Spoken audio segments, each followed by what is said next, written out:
How's it going, everyone? Yosef back here with another video, and I hope you're having an amazing week so far. Today we get to review the 2020 BMW M8. This is a really cool car that grew up in the 90s and then took a little bit of a break and now is back. And I wanted to spend a little bit of time today going through the cool things about it, some of the things that I don't like about it, and then we're gonna go for a drive. So hang tight. Are you ready? Let's go.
All right, so to understand this BMW M8, we got to take a trip down memory lane back to the early 90s when everything was wedge-shaped and had pop-up headlights.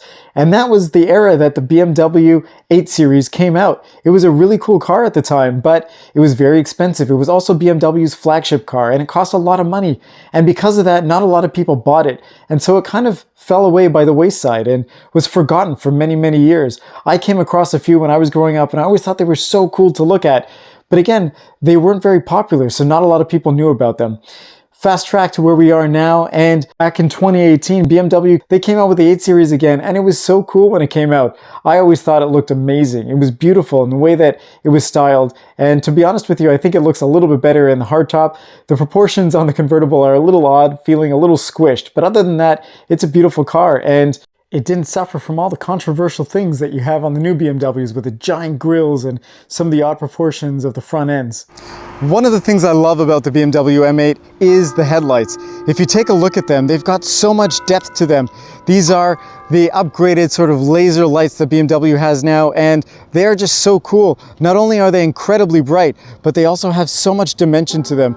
And to me, that is such a distinct look of BMW and one of the really cool things at the front of the car.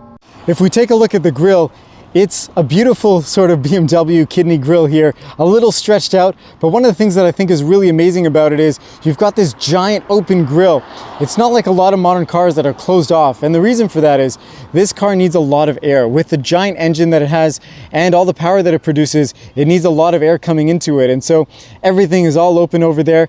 I'm sure it's going to gather a lot of leaves at that radiator, but it does look very cool, and I love that it's got the M8 badge right on the corner over here. Moving to the side of the car, you see we've got these beautiful machined aluminum wheels, and you've got those drilled disc brakes. Now, one of the really cool things that we've got on this particular M8 is these blue painted calipers with the M badge on them. I always love calipers that are painted, and I think it looks really nice contrasted against the black paint of this car. If we move a little bit further back on the fender, you find this really nice sort of vent looking thing with the BMW M8 badge on there. The only downside is that vent is not actually real. It's not a functional one. It's just there for design, but it looks really cool. Other than that, one of the really great features of the M cars that I love are the mirrors. And if we take a look at the mirrors, they're only connected at the bottom, and you've got this really cool shape to them. And you've got this opening that allows the air to flow right around the mirror. Of course, it helps with the aerodynamics, but in my opinion, it just looks really, really cool. Now heading to the back of the M8, you'll see we've got these really sleek taillights. I love the look of them, and especially at night when the lights are on, it's got a beautiful signature to them. And if we take a look a little bit further down, you'll see we've got quad exhaust and a really nice diffuser. And we're gonna take a listen to what that exhaust sounds like right now.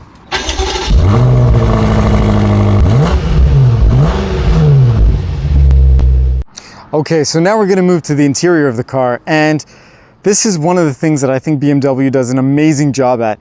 If we take a look at the door cards, even though this is primarily a black car, you've got some really nice use of materials here, contrast stitching, you've got some aluminum on the door trim over here, you've got the memory seats, the buttons, and I really love the shape of the door pull. It feels really premium and solid. And this one, of course, has the Harman Kardon sound system, which looks really cool with this grille. Now, one other really cool feature that we've got over here, if you take a look at the door sill, you'll notice there's a beautiful BMW M8 badge on this piece of aluminum. And for me, that is something that's so cool. It's one of the details that some manufacturers cheapen out on, but I feel like just makes that experience so much nicer when you have it.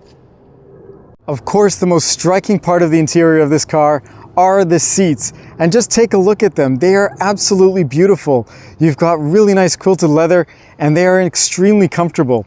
You've got a lot of different driver positions that you can set and profiles, so it makes it really easy to find the best driving position for you. And I love the way they've integrated the BMW M8 badge just in the headrest over there.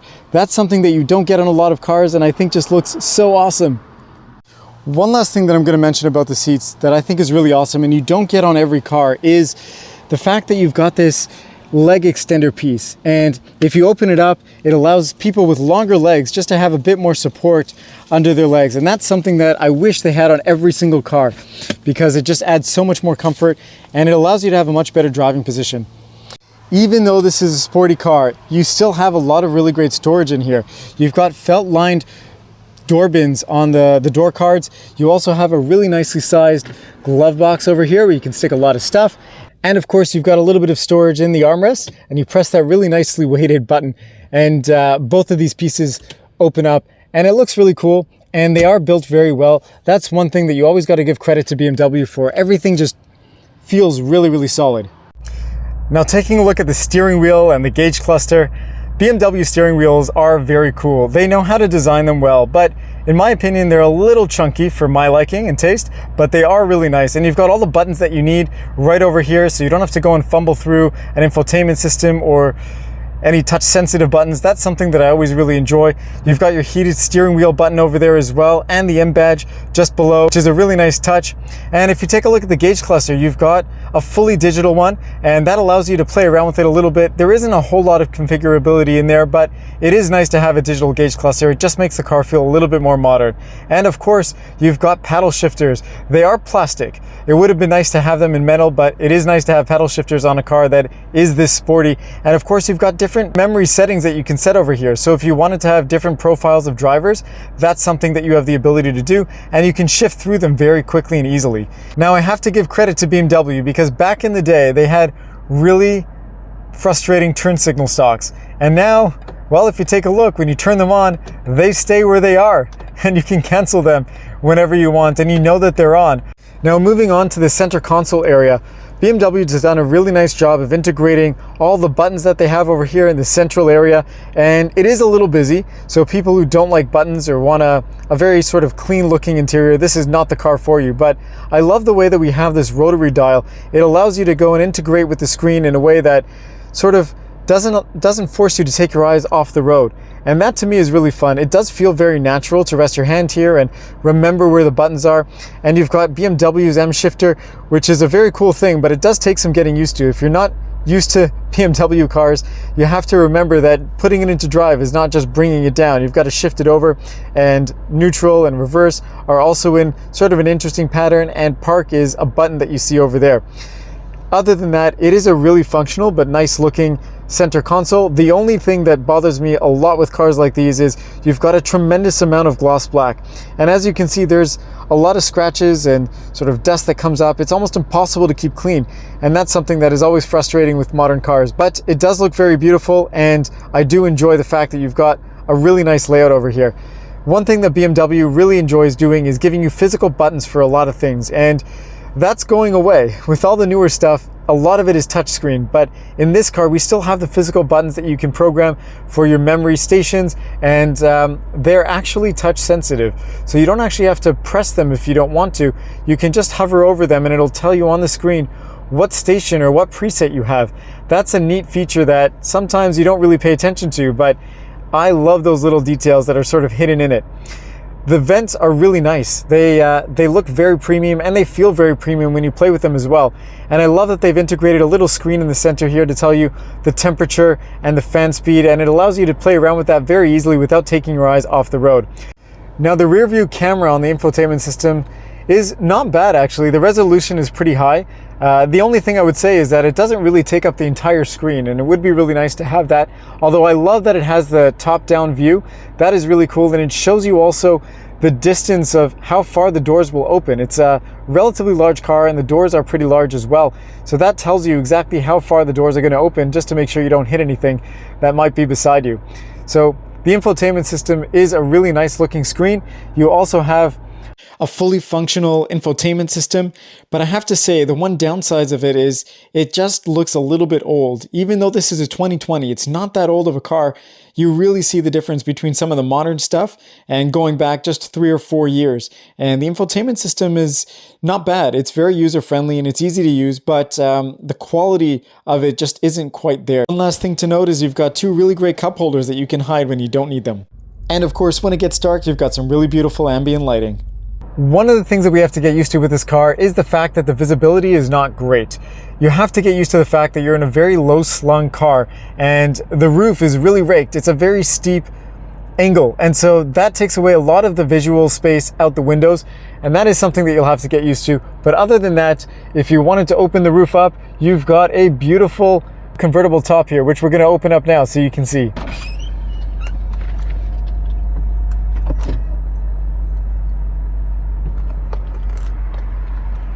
Ta-da!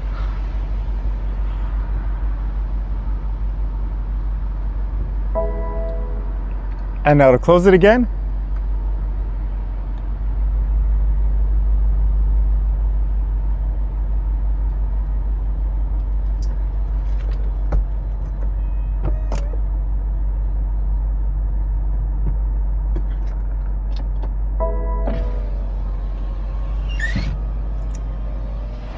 And there you go. That was pretty quick. Now, the last thing that I'm going to mention about the interior of this car before we move on to the driving experience is that you can see we've got back seats, which is great. And they have the same quality leather material that you have in the front, in the back. And that just means that they haven't cheapened out back there, which is interesting because no one realistically is going to sit in the back.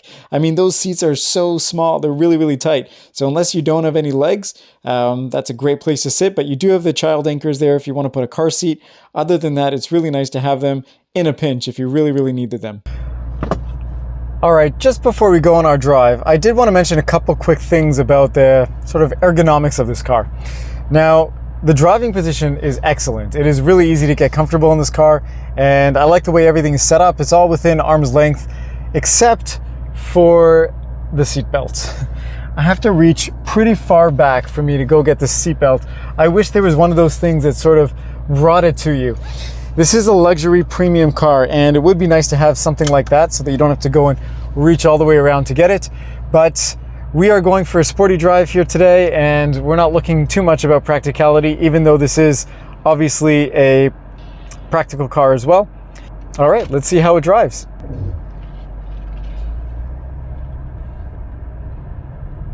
So right off the bat, getting in this car, I have to say it is very, very comfortable. The seats are very supportive. They're not too huggy. I think a lot of people would be able to get in here and feel very comfortable right off the bat.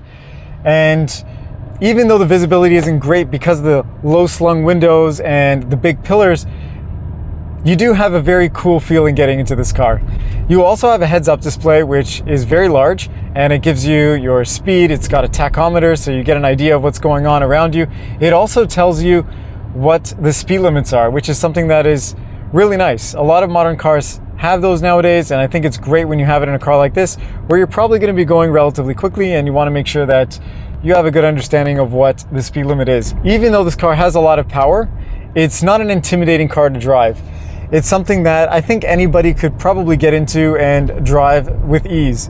And the great thing about it is it's one of those sort of sleeper-like cars. It doesn't look so crazy and over the top, but you still have 600 horsepower here, which is a lot. And if you want to have fun with it and go a little nuts, you definitely can. But if you want to drive it in a civilized way, you can do that as well. And I love the sports exhaust. It's not too loud, but it does sound really great. The brakes, I will say, are a little bit grabby, so that's something that you have to get used to.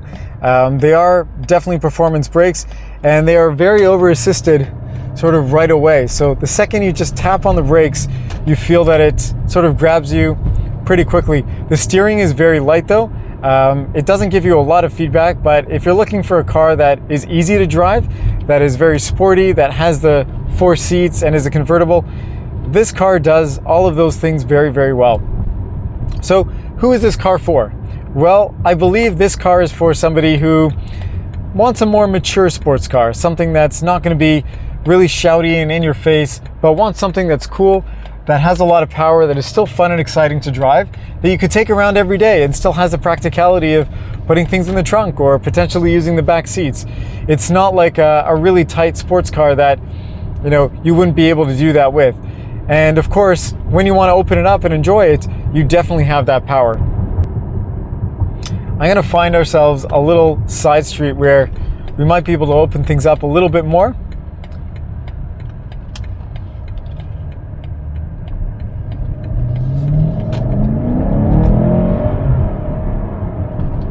That is very fast. Yeah, this is a car you can have a lot of fun with. It is a BMW after all, and it's an M car, so it's tuned for the fun. It's not one that you just carry around and do the grocery run with and you don't really get to enjoy. I will say that the suspension is actually relatively soft for a car like this. I would have expected it to be a little bit more firm, but this is their luxury car. It's not the competition version that's designed for the track.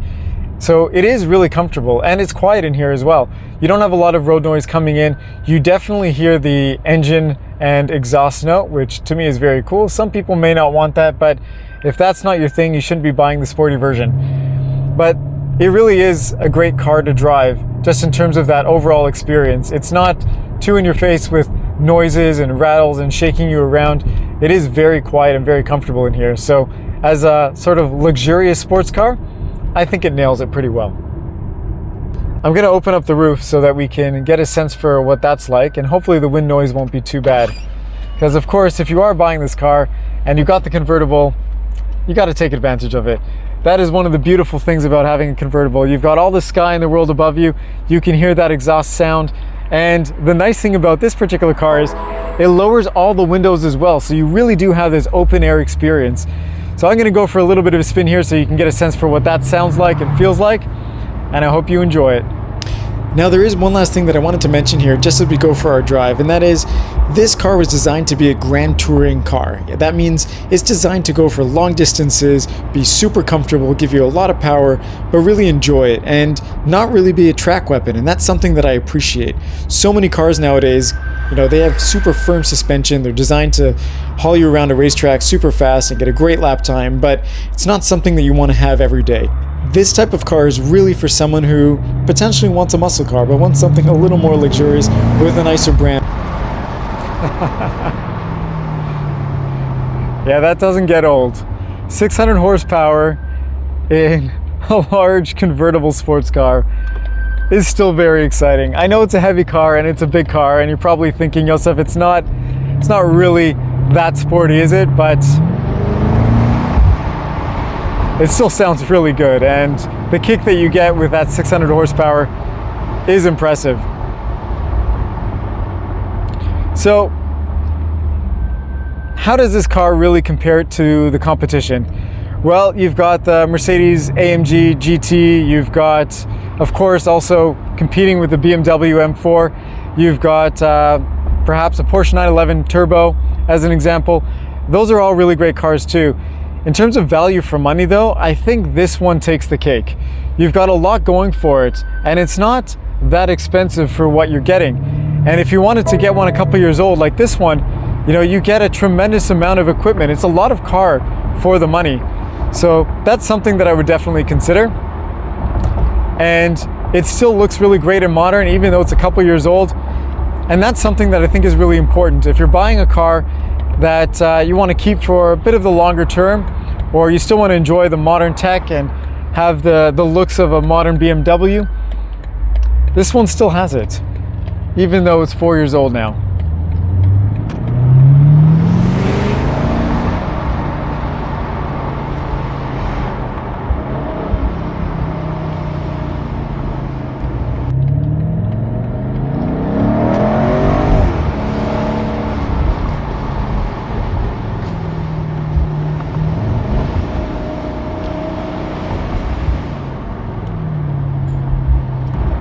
So what do I think about the BMW M8 overall? I think it's a really cool car. I love the original one. Back in the 90s, I thought it looked really cool. It was special. Even though it was a big sports car, it was a really interesting one, and one that you don't really see on the road very often. And I think the same thing is true with this one. If you buy it, you know that you're gonna have something a little unique. There won't be a lot of them on the road like every other BMW M3 or M4 or M5. This one is gonna be a little bit more special and unique. And so for that reason alone, I think there's something very cool about the BMW M8. And I hope you've enjoyed the review. For me, it's been really insightful driving it. It brings me back to my childhood when I used to see the 8 Series driving around. I always thought they were so cool. And now we've got the modern version of it. So I hope you've enjoyed the video. Thank you so much for taking the time to watch, and I will see you again in the next video.